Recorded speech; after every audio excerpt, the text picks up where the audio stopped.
ibigororwa ni ibiki mwanyibise buriya reka mbere kukavuze ngo itorero rigororwa ni iriguye ryahinduye ijambo ry'Imana mutandukanye utuntu tubiri kuko hari nabo muri twe bajya babwiriza ubutumwa ariko ugasanga ubutumwa babwiriza ari ibyaha yarasambanye yanyoye inzoga yagiye muri politike oya ntabwo ari byo tugorora ibyaha by'umuntu nashaka azubakire n'imandwa ku murinzi ibyaha by'umuntu nashaka azaba indaya y'akagari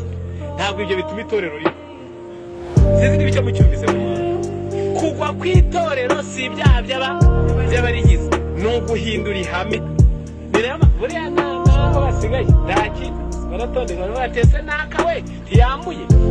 mbese abambaye muri twe babura ubu se turi beza kuruta Imana mu biro byayo havutse icyaha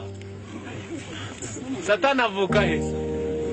ubwo se muri beza kuruta Yesu wagendanye na Yuda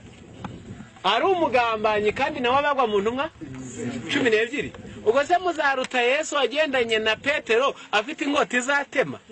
ubwo muzi ngo Petero yatemye ugutwi ariko yashakaga yarahushije yashakaga ijosi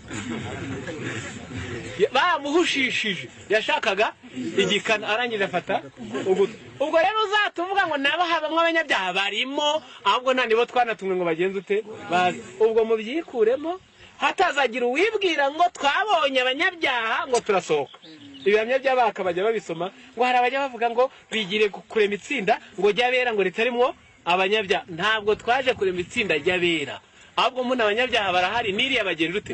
icyatuzanye nama ibyo byo ndabisoma nijyari itorero rigwa ngaho kino gitabo cya 4:210 4:210 niyo gitoro umuzingo wa 4:210 oya ari igihe bidahuye rwose ntubyishinga ndika gutya nta nubwo aya magambo abamo muri zira z'igifaransa aranditse ngo the great heart of the work is at 4:210 ubwo abazi gusoma bino bitabo baravuze bati icyicaro cy'umurimo wacu n'abadivatiste madame tari kubwira icyicaro cy'umurimo wacu kiri bunaka ubwo abandi imbere yenda bahashyize akantu ubwo uzuzaho ushaka niba kiri Washington ishyiramo niba kiri New York ishyiramo niba ari Battle Creek ishyiramo niba ari mu Kinigi uhashyira icyicaro cy'umurimo wacu kiri bunaka and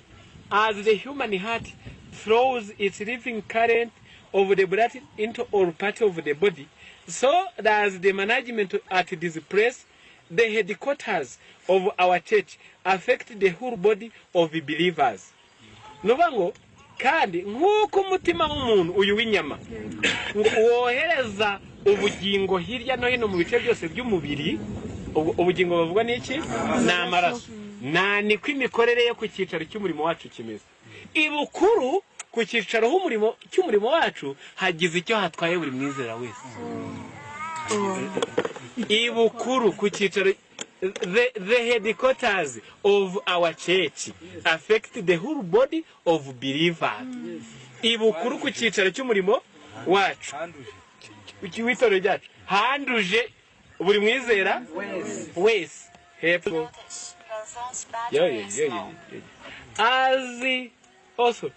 if the physical heart is healthy the blood that is sent from it through the system is also healthy but if this fountain is impure the whole organism becomes diseased by the poison of the vital fluid hano baravuze ngo iyo umutima uyu w'inyama w'umubiri ufite amagara mazima n'amaraso avuye magiye mu muri wose aba ari meza ariko iyo soko yahindanijwe umubiri wose impagarike yose iragwara yandujwe n'ubwo buruzi buba mwayo maraso mwabyumvise so ubwo bazugonyereza rero nta nuko bimeze it is with us nta nuko bimeze kuri twebwe ubwo uri kuvuga ninde ni madamu ahita kandi akubwira itorero if the heart of the worker becomes corrupt niba umutima w'uyu murimo waranduye ubwo ni ku cyicaro the whole church itorero ryose in its various branches and interest scattered broad over the face of the earth suffers in consequence. Mu mashami yaryo atandukanye atataniye hirya no hino ku buso bw'isi nayo yaranduye. Itorero rigwa ryari kasubiremo ntabwo rigwa ari uwakoze icyaha nubwo bagikora ari ijana uwijana n'umwe akaba ari we muzima riba ryaguye. Ntabwo rigwa ari abagize intege nke nubwo mwaturari kagufasha turi ijana hakajya y'umwe ntijyaguye. Ntabwo rigwa ari mwinjiji nubwo baba badafite ubwenge ngo bamenye utuntu twinshi ujijutse ari umwe riba ryaguye. Rigwa iyo ku cyicaro ibukuru h'umurimo hahindanye hamara guhindana ubwo burozi akaba ariyo mategeko bagiye kuyoboza abizera bo ku isi yose ubwo itorero riba ryatembaga nuko itorero rigwa. Noneho